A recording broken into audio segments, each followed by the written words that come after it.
J'étais posé sur l'étalage, toujours au même endroit. À ma gauche, une poupée russe en céramique. À ma droite, une sorte de canard empaillé.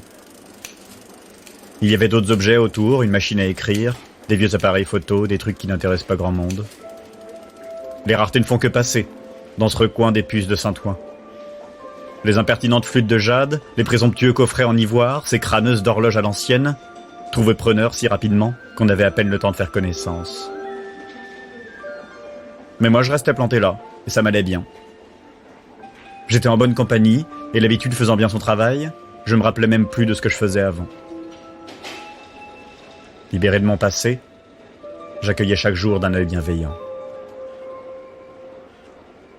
On me contemplait jamais bien longtemps, je devais pas faire grande impression. Parfois on me prenait dans la main pour me peser, contempler de plus près mon visage étrange, sentir mes parois en terre cuite, avant de me reposer aussitôt.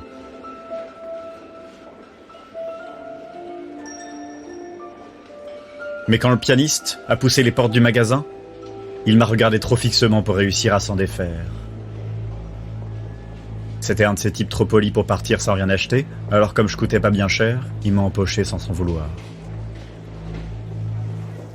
J'ai salué mes silencieux voisins, alors qu'on m'enrobait de papier de soie et de bulles d'air, et suivi tristement mon destin dans la sacoche de mon nouveau propriétaire.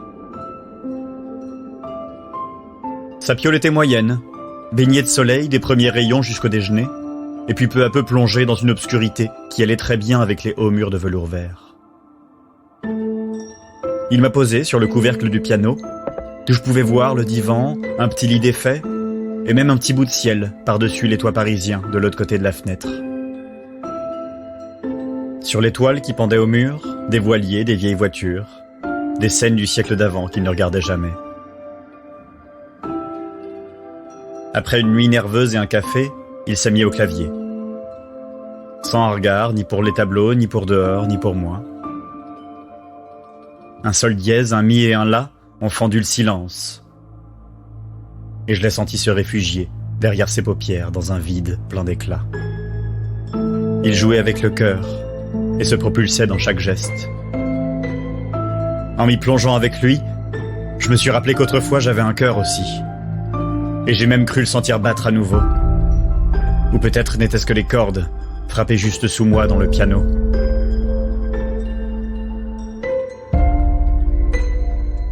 Les notes s'étaient arrêtées. Le pianiste avait perdu son fil et ouvert des yeux un peu étonnés.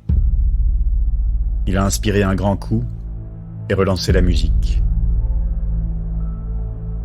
Il se lançait dans chaque note, en dispersant avec elle des petits morceaux de lui, alors que mon cœur qui battait réveillait doucement ma mémoire endormie. Au bout de quelques instants, il trébucha à nouveau et s'arrêta net, les doigts crispés en l'air. On entendait pourtant encore vibrer une note grave. Il leva les yeux et me fixa pour la première fois de la journée. Au coin de son œil brillait un soupçon insolent. Alors qu'il m'accusait d'abord, un peu amusé sans réellement y croire, son regard perçant trouva enfin en moi ce qu'il n'aurait jamais dû voir. Les yeux plongés dans les miens, il s'est mis à frapper frénétiquement les touches. Mais son attaque était vaine, car c'était toujours ma musique qu'on entendait, et non la sienne. Au pic de sa terreur, j'assénais le coup de grâce, un accord qui a fait fuir son âme pour me laisser la place.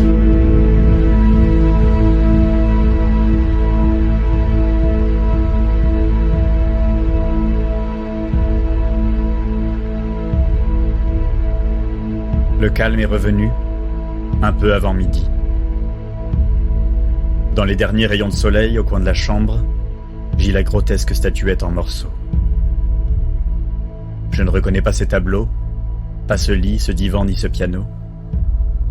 Mais maintenant ce sont bien mes bras, mes yeux, mon cœur, mes os.